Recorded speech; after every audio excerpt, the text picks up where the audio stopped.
feelings when they caught the tipped touchdown pass? Well, you know, we had the momentum of the game, you know, right there, and it was 3rd down and 8 or 9. We played cover 2. They were in empty. We didn't make the right check on the empty side because we usually check. The players were a little confused, so we busted. But Gino still had a chance to make the play, but he sort of undercut the ball, and when the guy tipped the ball, then there was nobody left.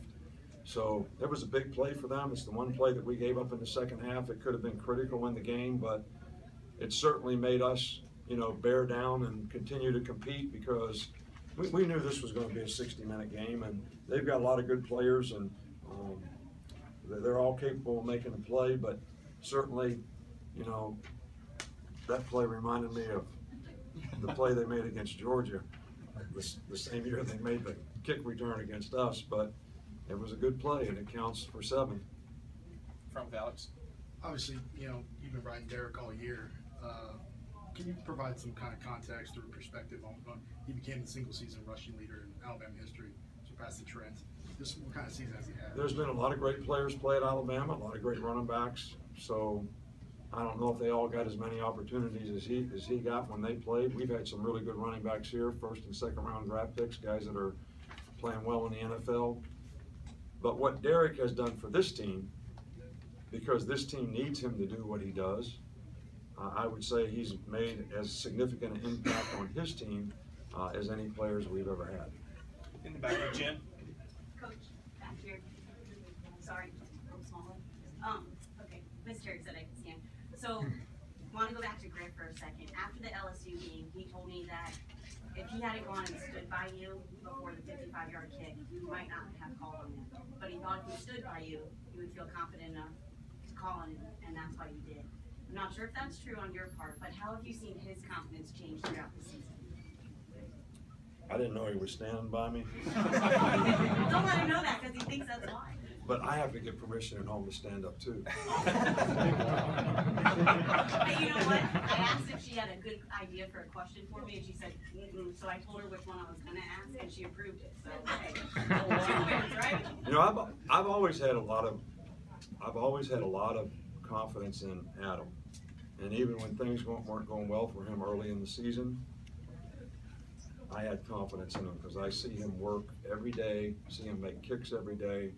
I think sometimes he's a little too hard on himself, but I think that was as big a kick as he's ever made, but he made some really big kicks today, and I'm really, really proud of him for hanging in there and gaining his confidence back and doing the things that this team needs him to do, and he's done a fantastic job, especially these last 3 or 4 games. You're left with Rick.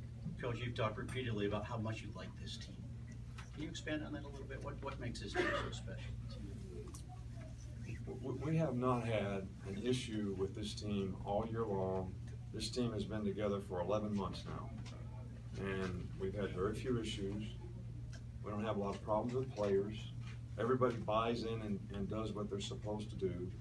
The leadership on the team has been very, very good, and we also have players on the team that respond to the leadership. You know, sometimes you have good leadership, but the players don't respond to it. These guys all respond to it because they all buy in, and I think that's why we probably made the progress that we made. But it's really been that way off the field, on the field, in practice, in preparation for games, and the way they've competed in some really tough spots, you know, this year, especially on the road, against LSU here tonight. So that's why I like this team. They do things the right way. And we've had some teams that, when it gets to the end of the season, they lose their priority a little bit and start thinking a little bit about not what's necessarily best for playing for Alabama. And I don't think there's one player on this team that has ever thought 1 minute about not what's best for Alabama. Right over here with Ivan. 2 questions. Have you ever run the same guy 14 times in a row at the end of the game? I can't answer that, Yeah. but I probably not. Yeah. Was that, I mean, did you go tell Lane that's what you wanted to do, or did you, how did that Well, work? Lane knew that we needed to run the ball, And I think when there was 9 or 10 minutes to go in the game, and even though we didn't score and we didn't make it on 4th down, we milked the clock down to 2:56. That was probably the most important part of the game. And the defense getting the stop. But it's hard to take a guy when we don't have another experienced back like Kenyon Drake, who I'm hopeful that we'll get back sometime soon. But we're not going to push him back. And we have 2 freshmen who have not played a lot. We need to play them more. But it's tough to put them in that situation. So, and Derek, he was not asking to come out, he was asking to stay in. And I asked him every time we came over to the sidelines, are you okay? Because we'll put somebody else in there. He says, Coach, I'm good. I'm gonna win this game. Last one for Rachel. Coach, there's something to be said for the part of coaching that is coach is able to rally the troops after a loss. You always mention, this season you mentioned the Ole Miss as being that seminal moment. I wonder if you would kind of elaborate on that, what you said to them, and how they took it, how they responded to it, and now you've gotten to this point in winning the West. I always ask the players, I asked them last year after the Ole Miss game, I asked them this year after the Ole Miss game, how are you going to respond to a loss? It's the really true test of your character as a man, as to how you respond when things don't go well. Everyone can be a front runner and everybody can respond the right way when things are going your way.